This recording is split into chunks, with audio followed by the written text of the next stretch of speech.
This is for the people who ask me about Daniel Andrews and Sky News and Peter Credlin. For those of you who have missed it, I'm putting it up on the YouTube channel now and Rumble.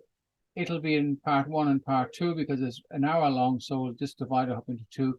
Without further ado, let's go and have a look at this very, very important thing, because there's an election coming up, and this, well, we call him a man for now, does not deserve to be where he is. He's caused so much damage. Period of 8 years, he's consolidated power.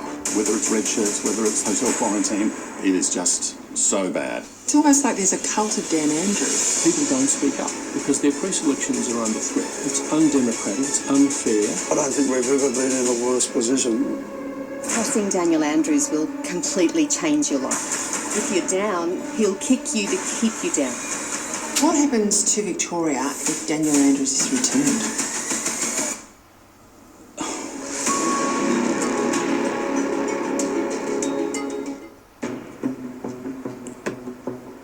Welcome to the place where Daniel Andrews rules with an iron fist. The world's longest lockdown, the worst state budget in the country, the biggest debt. A place where institutions are stacked with political mates, where anti-corruption reports have no consequences, where there's even a cloud over the police. It's a place where the health system is breaking and people die because government has failed them. A place where the hard left culture war is suffocating. Still, there are some who believe in democracy, and they say people must know the truth before it's too late. Why is there a cult of Dan Andrews? Because he's so powerful, because there's no opposition in the Labor Party, because there's no opposition. When COVID hit Australia, Daniel Andrews moved fast to throw Victoria into an unprecedented state of emergency. 9 public housing towers will be the subject of a complete lockdown, effective immediately. He drew all the powers he could into his control. He changed how government operated, disabled cabinet, and shut down the parliament. We really just need to impress upon all Victorians that this is not over. It won't be over for a long time. For over 6.5 million Victorians, it was the beginning of a new era. It was crushing, psychologically, physically, mentally, on any metric, from child to the 90-year-old struggling for breath in hospital. It was crushing. But the unwillingness to accept responsibility for the mistakes, or even really give us any detail on what happened, is an appalling insult, an obscene insult to the families of those 801 people. I think that would have destroyed any other government. If you thought the Premier was already powerful, well, COVID made it absolute. The government wants to test every single resident over the next 3 days. 6 statewide lockdowns, 263 days. Fundamental freedoms stripped away, businesses destroyed, and hundreds of lives lost. I don't think we've ever had those draconian situations in this state, even during wartime. No, we didn't have curfews, you're right, we did not have curfews. We did not have that situation. Things like the 5-kilometre curfew, which the police allegedly wanted. The police didn't want it. They never asked for it. It was just done. Why? I call the member for Melbourne Ports. Michael Danby is a former federal Labor MP with 20 years in the Parliament and double that inside Victorian Labor. To serve the Commonwealth of Australia has been the greatest honour of my life. Like many, he's dismayed at the party's current direction, but unlike others, he says if you want to fix it, you can't stay silent. We didn't have to, Dan Andrews, shoot people with rubber bullets outside the shrine. And they are dispersing rubber bullets again. Can you imagine that a Labor Party did that? In the old days, there would have been a meeting of 5,000 Labor Party members, and he would have been condemned.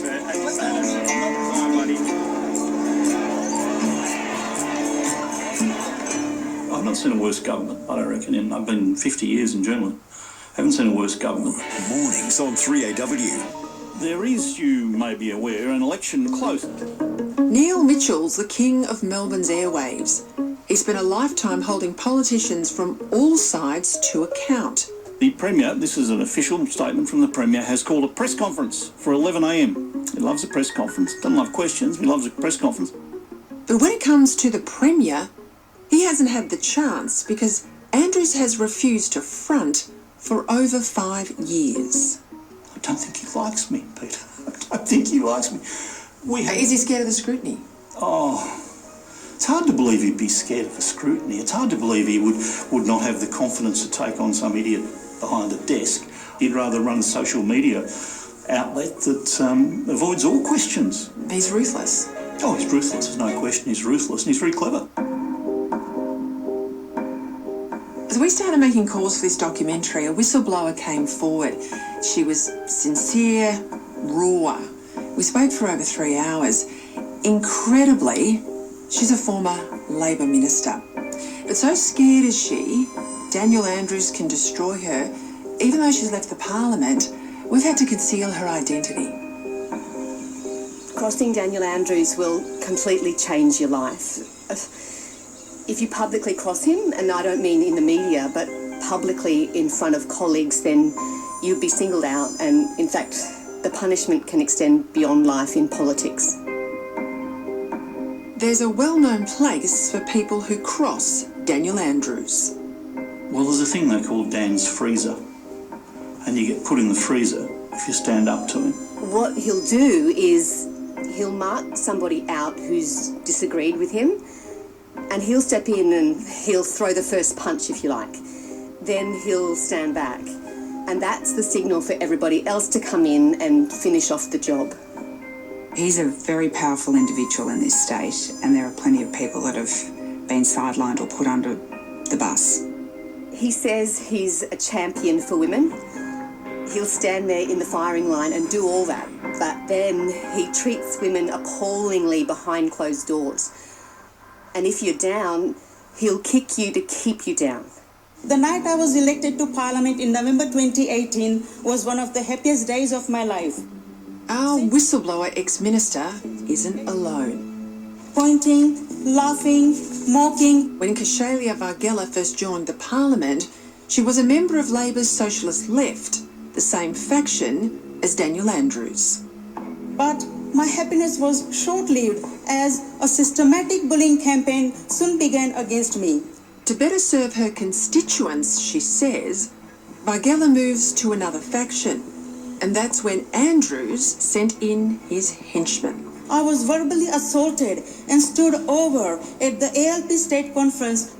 Despite knowing my bullying complaints, the Premier would brush past me at events and publicly embrace the bullies and their friends as if to reward and encourage their bullying behaviour. I wasn't entirely surprised. The Premier's comment, to be honest, I'm not here to talk about that person, was the last straw for Vaghela. She resigned from the Labor Party and is now running for re-election as an independent. I reject these claims. I reject these assertions. For Daniel Andrews, it was just another day at the office. He's dismissive. He doesn't call women by name. Look how he referred to Kshalia Vaghela. I don't think he has a regard for women. Was there a question there? Well, you did say the buck stops with me, but that appears not to be the case. Do you not agree? No, I don't. I want to be as respectful as I can. You've just put it to me that findings have been made. No findings have been made. I said that Yes, council you did. You said you... had recommended. No, I'm sorry, Rachel. Rachel. Rachel. Bit silly for them to have to wear a mask, though, isn't it? But what's the issue, Rachel? Seriously, what's the issue? The sarcasm, I think, is next level. It's this sarcastic. Can't be bothered with you. Who do you think you are? The kind of stuff that I've seen, and it's almost like he wants to humiliate you. If that's how Daniel Andrews treats his Labor colleagues, if that's how he treats many in the media, well, what about the unions? They're militant in Victoria, but they've been very significant in his electoral success. Do you think firefighters have been sold out? Absolutely sold out. No argument about that. Absolutely sold out. The The outspoken Peter Marshall is in charge of the powerful Firefighters Union of Victoria, which in 2014 was key to Labor's win from opposition. How times have changed. This election, they're at war with Daniel Andrews. How do you come to terms with the fact that you've been betrayed by the government that says they supported firefighters, the very government that you stood by in 2014, the very government that you protect their family while they're in Parliament?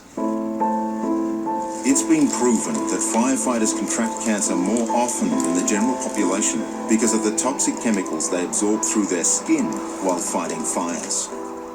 The betrayal is over a special compensation scheme set up to help firefighters who end up with cancer caused by their job. But the Andrews government has just betrayed firefighters by trashing these laws. Without consultation, the Premier has upended this special scheme by changing the eligibility criteria. Help the firefighters who protect you. Firefighters say he's put the scheme at risk, and that's why they're so angry. Having fought so hard for so long, the betrayal cuts deep.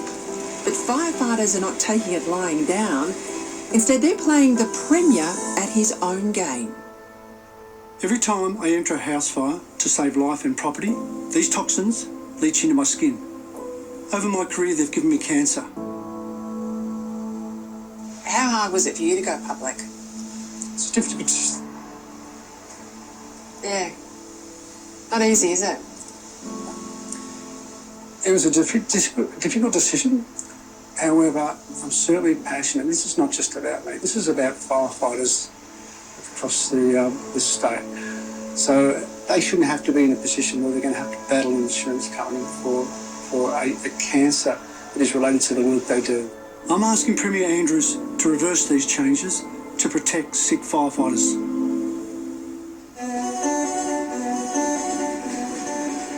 With the Labor Party, forget who you elect to office. It's the factions that wield the real power.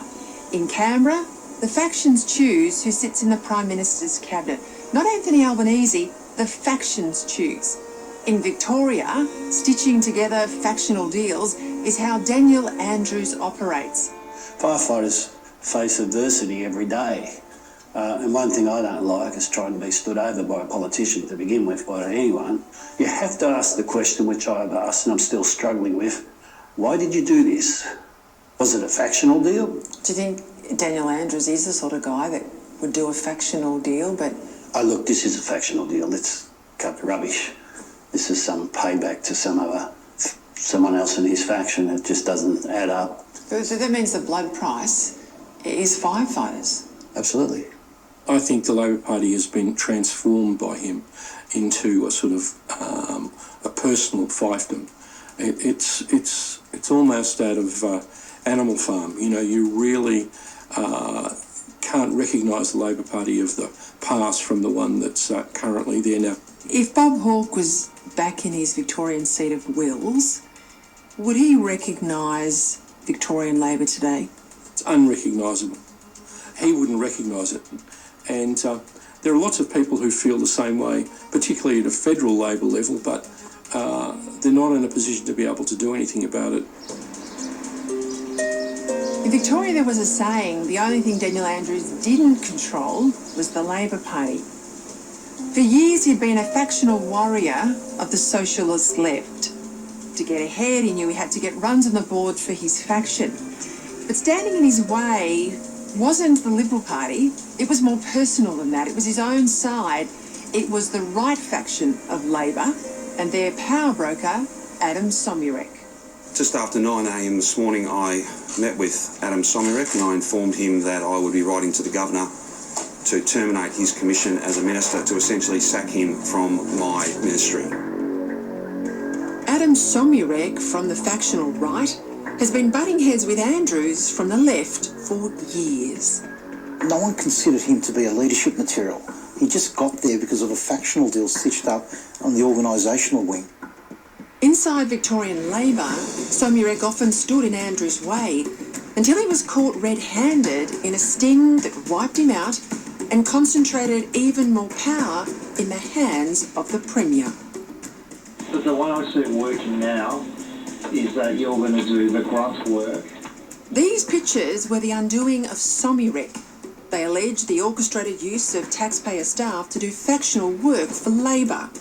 They'll go from not being factional to they understand their interaction with the whole system. These images are what prompted the suspension of voting rights for members and the appointment of administrators to run Victorian Labor. Somyurek was thrown out of the ALP, and when that happened, he chose to speak up about the infamous red shirt scandal, where taxpayer staff helped get Daniel Andrews elected. I'm the most scrutinised politician in Australia. This has never happened before. Two integrity bodies have gone through my life with a fine-tooth comb. Is this what now passes for justice in Victoria? That Labor MPs can simply refuse to cooperate with the police investigation and that's the end of it? Adam Somyurek admits he broke the law. He says he wanted the police to interview him and sensationally says what happened to him was a setup to weaken Labor's right faction and strengthen the power of the Premier. You say that Labor MPs were instructed not to talk to the police. Yes, we were advised not to talk to the police. I mean, when you're talking to an MP, you can't really instruct, but we were advised strongly to do a no comment. No, if they come and grab you, do a no comment interview. What I have here is a leaked affidavit addressed to the Independent, Broad-Based Anti-Corruption Commission, Victoria's IBAC. It's a 29-page sworn statement from a high-ranking detective in the fraud squad. It's damning. In chapter and verse detail, it alleges corruption inside Victoria Police during its investigation into Labor's red shirts rorts. It claims the investigation was obstructed, that it was set up to fail. It claims 17 Labor MPs were protected, and it outlines here exactly how it was done. Somyurek's defence is that he did all of this because in his area the socialist left broke the peace treaty that they had and started branch stacking in federal and state electorates around him. So I wish IBAC had looked into those things, and it was very peculiar when Somyurek was taunting the IBAC commissioner about why don't you look into other people, that the IBAC commissioner didn't. IBAC Commissioner Robert Redlick. The IBAC investigation into this issue was known as Operation Watts. The IBAC Commissioner, former Supreme Court Judge Robert Redlick, delivered serious and damaging findings against the Andrews government. The unethical culture that was such a feature of this investigation, whether as an explanation or excuse for bad conduct, lies at its heart. We've seen it with the red shirt rorts, where we would expect to have a proper independent inquiry and we'd expect to see what would come out of it. The Galbally name is famous in Melbourne. A distinguished lawyer, now businessman, Francis Galbally, speaks openly of his dismay. We know taxpayers' monies were improperly used, and now, of course, the greatest concentration of power will occur at the end of this year, because Mr Andrews certainly doesn't want Mr Redlick to remain as the IBAC Commissioner.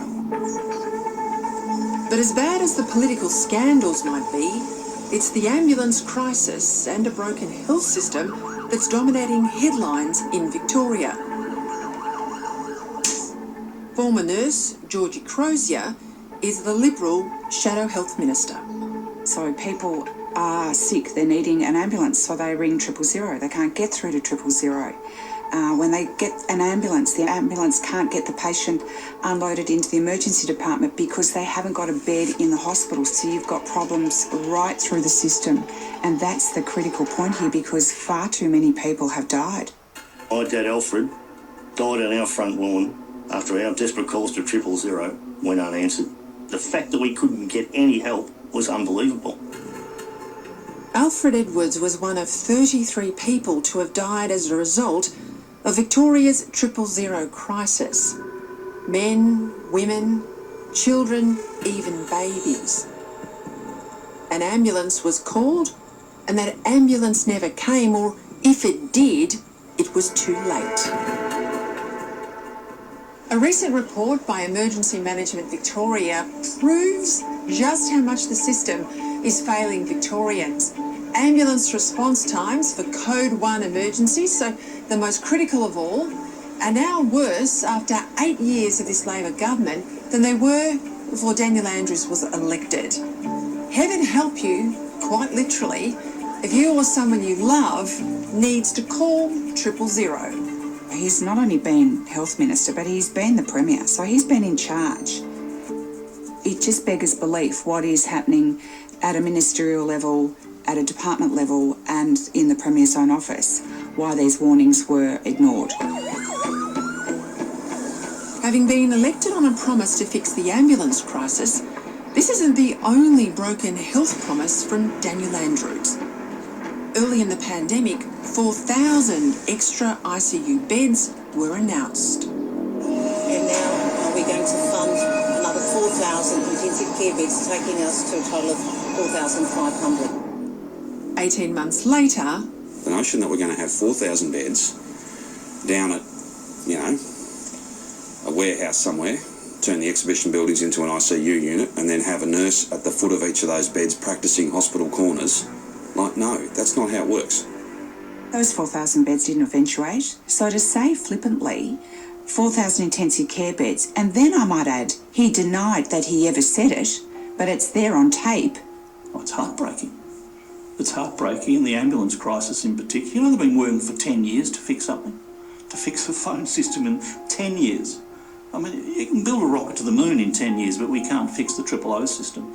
And the opposition takes some blame for that for 2 years. The rest of it's been Andrews. But that's just disgraceful. state elections turn on issues like schools and hospitals. So how is it in a state where the health system is catastrophic that Labor is still in the race? Because in Daniel Andrews' Victoria, things are not as they seem. It's a secret state. Mates are in powerful positions, and the Premier allows no dissent inside his government or outside it. We are the most progressive government in the nation. I think he's more confident. Right to go. He's more arrogant. He's more dictatorial, more ruthless. I take full responsibility. Well, has Labor let Daniel Andrews become more powerful than the party itself? It has.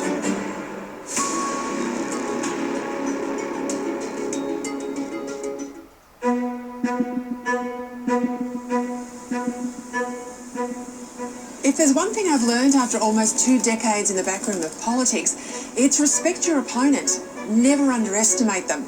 Now, like him or not, the operation around Daniel Andrews is one of the most sophisticated there is. It's driven by a back office that's bigger in staffers and budget than even the Prime Minister. Just over 50 staff for the PM versus 90 plus for the Premier. Advisors, strategists, spin doctors, all working for a leader obsessed with control. Remember, this is the man who, when I got a leak, demanded the mobile phones of every member of Cabinet to see who was leaking to him. And delightfully, the leak didn't come from Cabinet. But he went through the phones. Hi, I'm Dan Andrews. Like most people, my family lives with the reality of level crossings each and every day. Social media is front and centre when it comes to promoting the Premier. And that's where access to the public purse becomes critical. On Facebook, more than $1 million of taxpayers' money has been poured into the Dan Andrews promo page. There's 1 million followers, 700,000 more than the Prime Minister. In the world of social media, there's no journalists, no questions. Yeah, that social media model he's using is very, very clever. Everyone right to go? There was no more crucial time to manage the message than the 9th of March 2021. The Premier had suffered a nasty fall, broken ribs, cracked vertebra, and a stint in intensive care. During his recovery, Andrews all but disappeared for 3 months. Hi everyone, I just want to provide you with an update. And then, just days before he was due back at work, this slickly staged film went out on his social media. When you have a traumatic moment in your life, you kind of reassess things. You work out, you remind yourself of the things that are really, really important. You know, family is important. What's key is it's used to explain the circumstances of his fall, which by then was the subject of a lot of conflicting rumour. I didn't really connect with the step, it just slid straight off. I became airborne almost.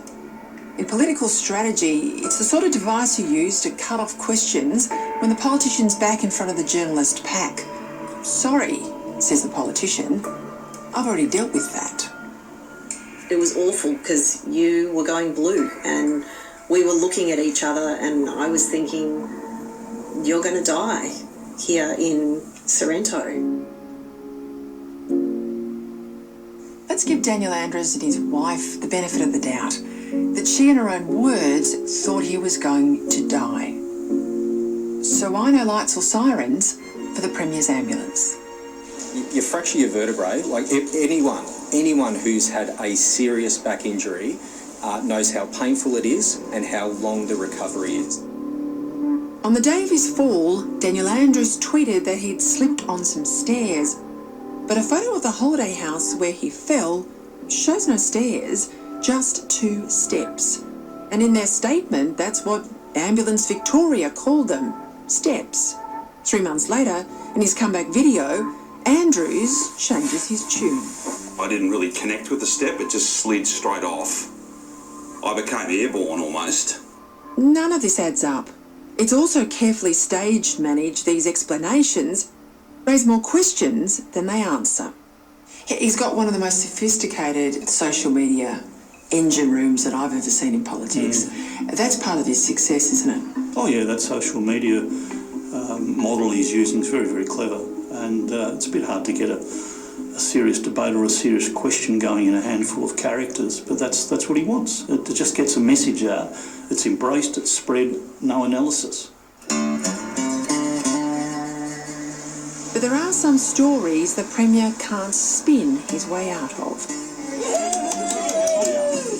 On the second day of the election campaign, Andrews woke up to this.